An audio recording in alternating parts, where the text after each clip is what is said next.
is how many of us got involved.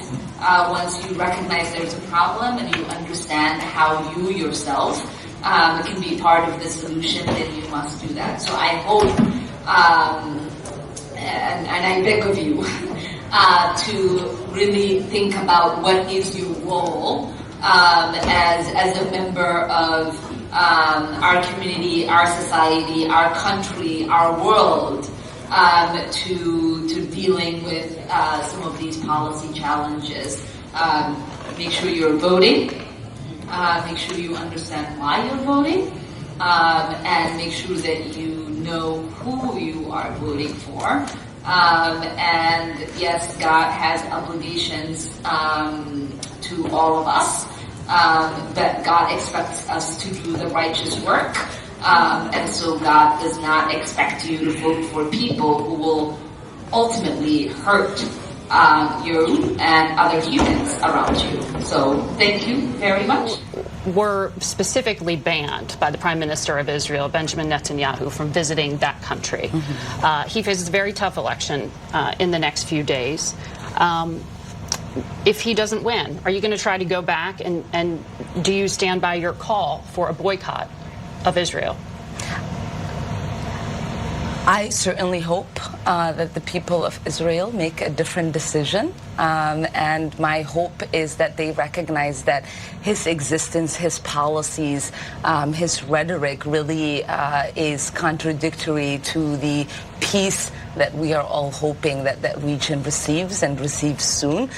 Just right now, if you look at the annexation that's taking place, for many of us in Congress, there has been a long-standing support for a two-state solution.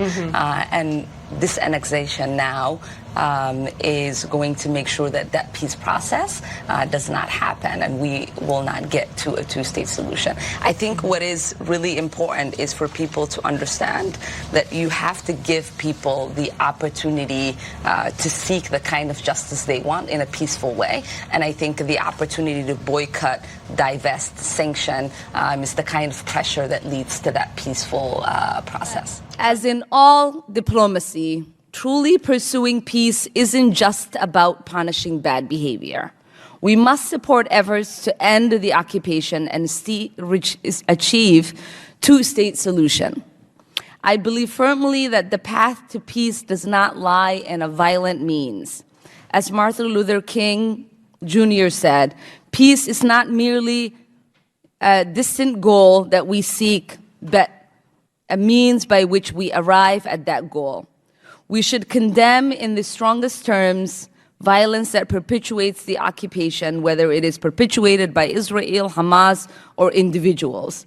But if we are going to condemn violent means of resisting the occupation, we cannot also condemn nonviolent means. We cannot simultaneously say we want peace, then openly oppose peaceful means to hold our allies accountable. It is precisely when people feel hopeful, when people feel that nonviolence does not work, that their voices won't be heard, that they turn towards violence. This week, I introduced a resolution with civil rights leader, our colleague, John Lewis, and Rashida Tlaib, who know the importance of nonviolence movements. It recognizes the proud history of boycott movements in this country dating back to the Boston Tea Party. We should honor these movements and that history. And we should honor our commitment to the principles that say we must hold our friends to the same standards as we hold our adversaries. I understand and appreciate the bipartisan nature and history of this committee. In fact, there are two bills today that I am co-sponsoring with Republicans. And I have co-sponsored the Sri Lankan resolution with Mr. Johnson, and the resolution with Mr. Zeldin. I am also proud to sponsor Mr. Lowenthal's resolution that we just voted on, and excited that every single person was on board on our side. I will not be supporting the en bloc package today. Mr. Chairman, I thank you, and I yield back. In our democratic societies, We should welcome legitimate debate on how best to honor our values and to advance our priorities without questioning loyalty or patriotism.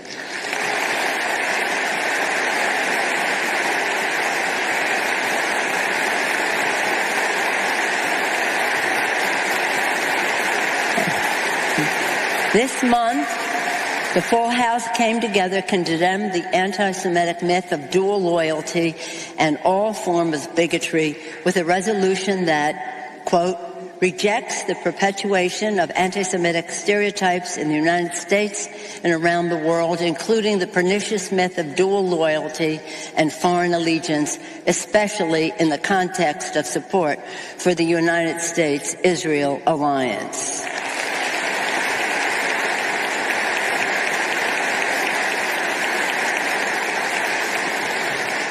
I simply declare to be anti-Semitic is to be anti-American. It has no place in our country. We must also be vigilant against bigoted or dangerous ideologies masquerading as policy, and that includes BDS.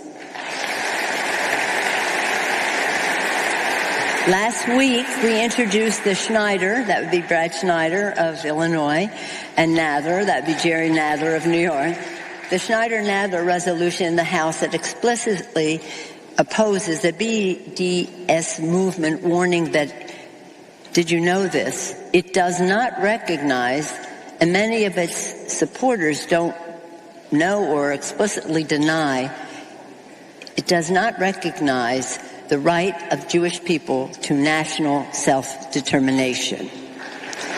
The resolution goes on to recognize that BDS movement does not favor a two-state solution and undermines the possibility for a negotiated solution to the Israeli-Palestinian conflict.